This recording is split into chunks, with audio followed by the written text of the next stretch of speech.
ብሎም በምርጫ ሂደቱ ንቁ ተሳታፊ እንዲሆኑ ተፎካካሪ የፖለቲካ ፓርቲዎች ምቹ ሁኔታዎችን መፍጠር ይጠበቅባቸዋል ተባለ።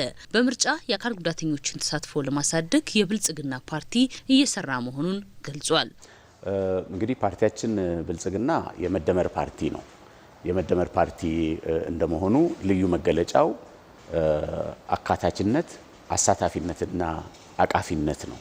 ስለዚህ መደመር ብለን የፓርቲያችንን ዋና እሳቤ የሰየምንበትም ዋናው ምክንያት የምንሰራቸውን ስራዎች በሙሉ ሁሉንም ኢትዮጵያውያን እንዲያሳትፍ፣ እንዲያቅፍ እና ተጠቃሚ እንዲያደርግ በመሆኑ ምክንያት በምርጫ ሂደታችን ውስጥም በምርጫ እንቅስቃሴዎች ውስጥ በመራጭነትም በእጩነትም አካል ጉዳተኞች ምንም አይነት ነገር ሳይገድባቸው ከሌላው ኢትዮጵያዊ እኩል የመሳተፍና በኢትዮጵያ እድገትና ልማት ውስጥ የራሳቸውን ድርሻ መወጣት አለባቸው ብለን ስለምናምን ይህንንም ደግሞ ግልጽ በሆነ መንገድ በፓርቲ ፕሮግራማችን ውስጥ ያሰፈር ስለሆነ በዚህኛው ምርጫ በሰባተኛው ምርጫ ስራ ላይ በምናውለው ማኒፌስቶ ውስጥም በግልጽ ያስቀመጥን ስለሆነ በምርጫው ሂደት ውስጥም በምርጫው ውጤት ውስጥም አካል ጉዳተኞች እንደሌላው ኢትዮጵያዊ ሁሉ ተሳታፊ መሆን አለባቸው፣ የድርሻቸውን መወጣት አለባቸው፣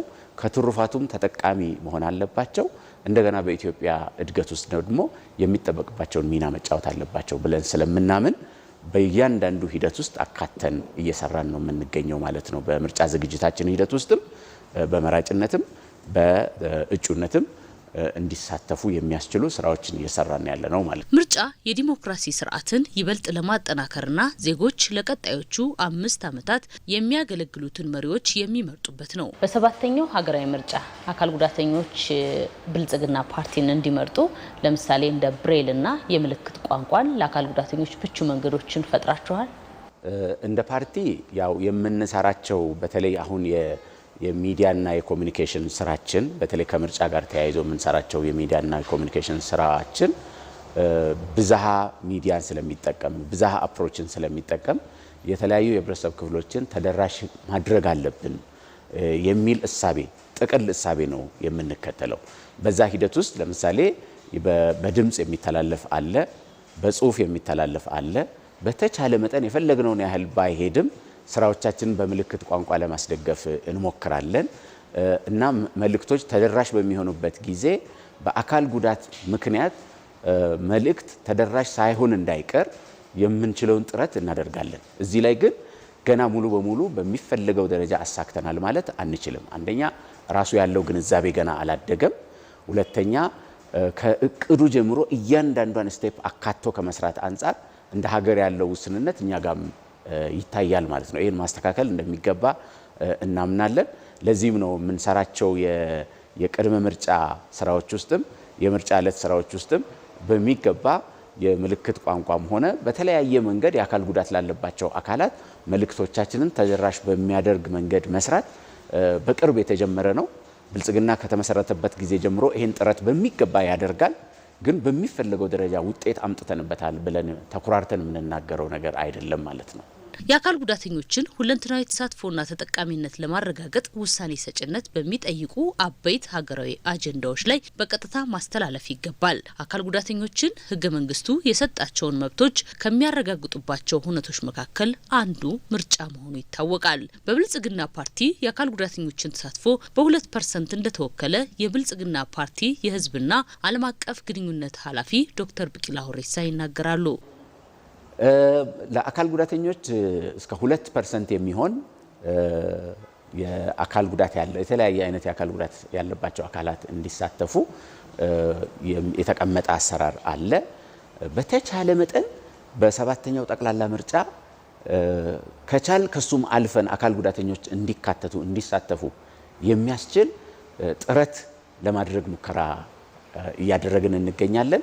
ነገር ግን በሚፈለገው ደረጃ ታችም በተለያየ መንገድ ለማህበራዊ ተግዳሮቶች ተጋላጭ የሆነ የህብረተሰብ ክፍል ከመሆኑ ጋር ተያይዞ እኛ ጋርም የተፈጠረው ታች በእያንዳንዱ ደረጃ የተፈጠረው ግንዛቤ ገና ከፍ ያላለ ከመሆኑ ጋር ተያይዞ የሚፈለገውን ቁጥር ከማግኘት አንጻር ፈተና ነበረ ማለት ነው። ነገር ግን የተገኘውን ያህል በተቻለ መጠን እስከ ታች ድረስ ኦሪየንቴሽን ሰጥተን ተከታትለን በጣም በርካታ የሚባሉ የአካል ጉዳተኞች በእጩነት እንዲቀርቡ አድርገናል።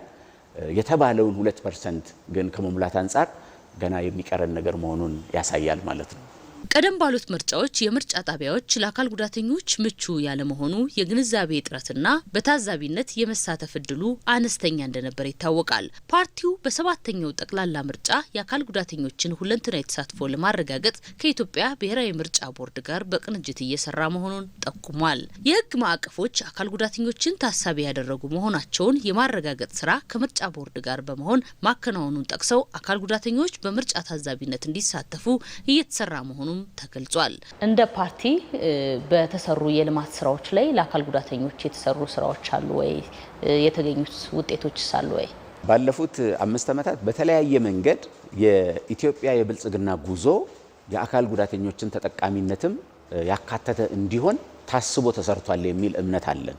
ታስቦ ቢሰራም ጉዳዩ በሀገራችን በቂ ግንዛቤ ተፈጥሮበት ከበፊት ጀምሮ እየተሰራ ያልመጣ በመሆኑ ምክንያት የተከማቹ ገና ያልተፈቱ ችግሮች ያሉ ቢሆንም ብልጽግና ከተመሰረተበት ጊዜ ጀምሮ በተለይም የህዝብ ይሁንታ አግኝቶ አብላጫ ድምጽ አግኝቶ መንግስት መመስረት ከቻለበት ጊዜ ጀምሮ በሚሰሩ የልማት እንቅስቃሴዎች ውስጥ የአካል ጉዳተኝነት አካታችነትና ተጠቃሚነት ጉዳይ ቦታ እንዲይዝ ከፍተኛ ጥረት ተደርጓል። ለምሳሌ የከተማ ልማቱን መውሰድ ይቻላል። የኮሪደር ልማቱ በተቻለ መጠን በመዝናኛ ቦታዎችም እንደገና በእግረኛ መንገድም የአካል ጉዳተኝነትን ጉዳይ እንዲያካትት ይደረጋል ማለት ነው። ህንፃዎች ውስጥም በተቻለ መጠን የግሉ ሴክተርም ሆነ መንግስት የሚሰራቸው የህንፃዎች በተለያየ መንገድ ለአካል ጉዳት የተጋለጡ ወገኖቻችንን ታሳቢ እንዲያደርግ ከፍተኛ ጥረት ይደረጋል ማለት ነው። እንደገና በሚፈጠሩ እድሎች ውስጥም ጭምር የልማት እድሎች የስራ እድልን ጨምሮ በሚፈጠሩ የልማት እድሎች ውስጥም አካል ጉዳተኛ የሆኑ ወገኖቻችን ተጠቃሚ እንዲሆኑ ጥረቶች ተደርገዋል። እሱም ብቻ ሳይሆን አካል ጉዳተኞች ለመንቀሳቀስ እንዳይቸገሩ፣ መረጃ ለማግኘት እንዳይቸገሩ የሚያስችሉ የፖሊሲ አማራጮች ጭምር ወጥተዋል ማለት ነው። በሚመለከተው ሚኒስቴር መስሪያ ቤት ጉዳዩ ተጠንቶ የፖሊሲ ማዕቀፍ ተዘጋጅቶለት ረቂቅ የፖሊሲ ማዕቀፍ ተዘጋጅቶ አሁን ወደ ስራ እየገባ ይገኛል። ረቂቅ የፖሊሲ ማዕቀፉንና የህግ ማዕቀፉን ሳንጠብቅ አሁን ባለው ነባራዊ ሁኔታ በመንሰራቸው ስራዎች ሁሉ ውስጥ በፖለቲካዊ እንቅስቃሴዎቻችን፣ በኢኮኖሚያዊ እንቅስቃሴዎቻችን፣ በማህበራዊ እንቅስቃሴዎቻችንና የልማት ውጤቶቻችን ውስጥ አካል ጉዳተኞች እንዴት ተሳታፊ መሆን ይችላሉ፣ ከውጤቱም እንዴት ተጠቃሚ ሊሆኑ ይችላሉ የሚለውን በተቻለ መጠን አስበን ለመስራት ሞክረናል። እስከዛሬ የሰራናቸው ስራዎች ይህንን ያንጸባርቃሉ።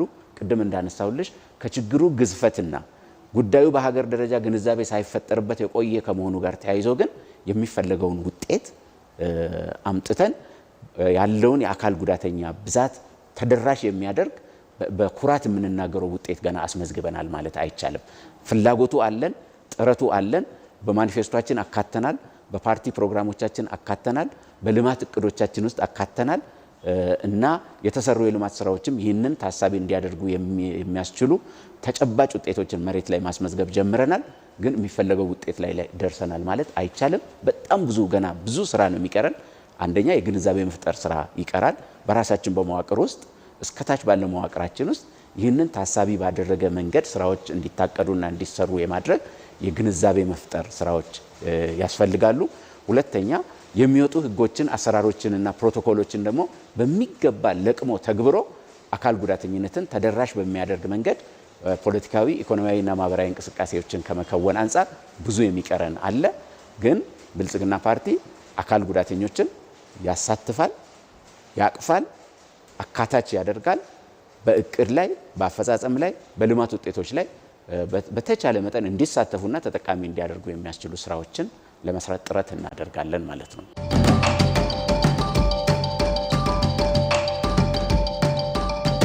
በምርጫ በምርጫው የሚተገበሩ የቴክኖሎጂ ውጤቶች አካል ጉዳተኞችን ከግምት ያስገቡ እንዲሆኑና ተጠቃሚነታቸውን እንዲያረጋግጡ ፓርቲው አበክሮ እየሰራ መሆኑን ተናግረዋል። ተፎካካሪ የፖለቲካ ፓርቲዎች የፓርቲውን የፖለቲካ ፕሮግራምና ማኒፌስቶ ለአካል ጉዳተኞች ተደራሽና ግልጽ በሆነ መንገድ የማሳወቅ ኃላፊነት አለባቸው። እስቲ ብልጽግና ከተመሰረተ ጊዜ ጀምሮስ ባለው ሂደት ውስጥ የአካል ጉዳተኞችን ተሳትፎ ከፍ በማድረግ በተለይም ደግሞ በመሪነት ደረጃ አሉ? በሚገባ በመሪነት ደረጃ አሉ። የምናቀርባቸው እጩዎች ውስጥ በሚገባ እንዲካተቱ እናደርጋለን። ሀገርን ወክለው ህዝብን ወክለው በአስፈጻሚ አካላት ውስጥ እንዲካተቱ እናደርጋለን።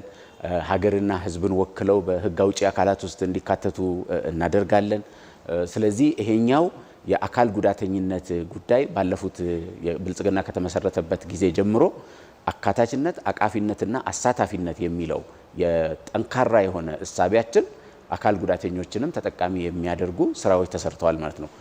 እንደነገርኩሽ ለምሳሌ በብልጽግና መንግስት ውስጥ በተለያዩ እርከን ደረጃዎች በህዝብ ተወካዮች ምክር ቤት እና በክልል ምክር ቤቶች ውስጥ እንዲካተቱ የተደረገበት በግልጽ የሚታይ ውጤት አለ ማለት ነው። ይሄ ትልቅ ነው። ምክንያቱም እንደ ኢትዮጵያ ባሉ አካል ጉዳተኝነትን በተመለከተ በቂ ግንዛቤ ባልተፈጠረበት አገር ውስጥ በድፍረት ኢኒሼቲቭ ወስዶ ተነሳሽነት ወስዶ አካል ጉዳተኞች በሁሉም የመንግስት ደረጃዎች ውስጥ እንዲሳተፉ የማድረግ ስራ ብልጽግና በድፍረት ሰርቷል የሚል እምነት አለን። ከሚፈለገው መምጣት ካለበትና በሀገራችን ካለው የአካል ጉዳተኝነት ደረጃ ብዛት አንጻር ግን የሚፈለገውን ውጤት ሁሉንም ተደራሽ በሚሆን መንገድ አሳክተናል የሚል ነገር የለንም ማለት ነው። ገና ብዙ ስራ ይጠይቃል። ስለዚህ በሰባተኛው ሀገራዊ ምርጫም በእያንዳንዷ ሂደት ውስጥ የአካል ጉዳተኝነት ጉዳይ በተለይ ህዝቡ በተመራጭነትም በእጩነትም በመራጭነትም እንዲካተት የሚያስችሉ ስራዎችን እየሰራን እንገኛለን። በሰባተኛው ጠቅላላ ምርጫ በጣም በርካታ አካል ጉዳተኞችን አቅርበናል እና ደግሞ የምርጫ ቅስቀሳ በምናደርግበት ጊዜ ዜጎች ለመራጭነት እንዲመዘገቡ በምርጫ ድምጽ መስጫ ዕለትም ሄደው ድምጽ እንዲሰጡ በሚደረገው ሂደት ውስጥ ለአካል ጉዳተኞች የሚመጥኑ የመልእክት አቀራረቦችንም ጭምር ለመጠቀም በእቅዳችን ውስጥ አካተን እየሰራን ነው።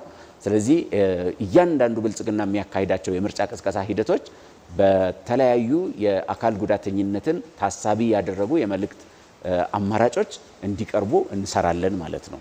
አመሰግናለሁ። ግን እንደ መጨረሻ ማስተላለፍ የሚፈልጉት መልእክት ካለ ወይ ቀረ የሚሉት ሀሳብ ካለ እኔም በጥያቄ ያላካተትኩት ካለ? እንግዲህ ሀገራችን የሁሉም ኢትዮጵያውያን ሀገር ስለሆነች ሁሉም ኢትዮጵያዊ ዜጋ በሙሉ በሀገሩ ጉዳይ ይመለከተዋል የሚል እምነት አለን። እዚህ ውስጥ በተፈጥሮም ሆነ በሰው ሰራሽ አደጋዎች ለአካል ጉዳት የተጋለጡ ወገኖቻችን ኢትዮጵያ የነሱም ጭምር ናት የሚል እምነት አለ። ኢትዮጵያ የነሱም ጭምር ስለሆነች በሚሰሩ ስራዎች ሁሉ ውስጥ የነሱ ድርሻ አለ ብለን እናስባለን። ለኢትዮጵያ ውስጥ ለአካል ጉዳተኞች የሚደረግ ነገር ፌቨር መሆን አለበት ብዬ አላምንም። በጎ ያደረግንላቸው ተደርጎም ሊሳል አይገባም። መብታቸው ነው። በኢትዮጵያ እድገት ውስጥ እንደ መብት ተጠቃሚ መሆን ብቻ ሳይሆን በኢትዮጵያ እድገት ውስጥም ራሳቸው አስተዋጽኦ ማድረግ ይችላሉ። እውቀት አላቸው፣ ጉልበት አላቸው፣ ግንዛቤ አላቸው፣ መሻት አላቸው። ስለዚህ በሚደረገው ሂደት ውስጥ እነሱን ማሳተፍ ማለት ለነሱ በጎ ነገር እንደማድረግ ተደርጎ መቆጠር የለበትም። መብታቸው ነው የሚል እምነት አለኝ። እሱ ብቻም ሳይሆን እነሱም ራሳቸው በኢትዮጵያ እድገት ውስጥ የራሳቸውን አሻራ የማኖር ኃላፊነት አለባቸው የሚል ሀሳብ ስላለን እንደ ፓርቲ አካል ጉዳተኞቻችን በኢትዮጵያ እድገት ውስጥ የሚጠበቅባቸውን ሚና እንዲጫወቱ በድፍረት ወደፊት መጥተው አሻራቸውን እንዲያኖሩ እና ደግሞ ከኢትዮጵያ የልማት ትሩፋቶች ተጠቃሚ እንዲሆኑ ያለውን መሰናክል ሁሉ አልፈው ወደፊት እንዲመጡና የሚጠበቅባቸውን ኃላፊነት ተወጥተው ኢትዮጵያ ስትበለጽግ የነሱም ችግር አብሮ በዛው ደረጃ እየተቀረፈ የሚመጣ ስለሆነ ኢትዮጵያን በማበልጸግ በማሳደግ ውስጥ ሚናቸውን እንዲጫወቱ ከትሩፋቷም ተጠቃሚ እንዲሆኑ ጥሪ ማስተላለፍ ፈልጋለሁ። ሁሉም ኢትዮጵያውያን ደግሞ አካል ጉዳተኝነት እጅግ በጣም ትኩረት የሚፈልግ ግንዛቤ የሚፈልግ ማወቅን የሚጠይቅ ነገር ስለሆነ ሁሉም ኢትዮጵያውያን አካል ጉዳተኞችን በሚሰሯቸው ስራዎች ሁሉ ውስጥ እንዲያሳትፏቸው፣ ተጠቃሚ እንዲያደርጓቸው፣ እንዲያቅፏቸው እና የራሳቸውን አስተዋጽኦ እንዲጫወቱ ደግሞ ሁኔታዎችን እንዲያመቻቹላቸው ጥሪ ማቅረብ እፈልጋለሁ። በጣም አመሰግናለሁ ለነበር ቃለ ምልልስ። የኢትዮጵያ ብሔራዊ ምርጫ ቦርድ ባወጣው ይፋዊ መርሃ ግብር 7ኛው ጠቅላላ ምርጫ ግንቦት 24 ቀን 2018 ዓ.ም እንደሚካሄድ ማሳወቁ ይታወሳል።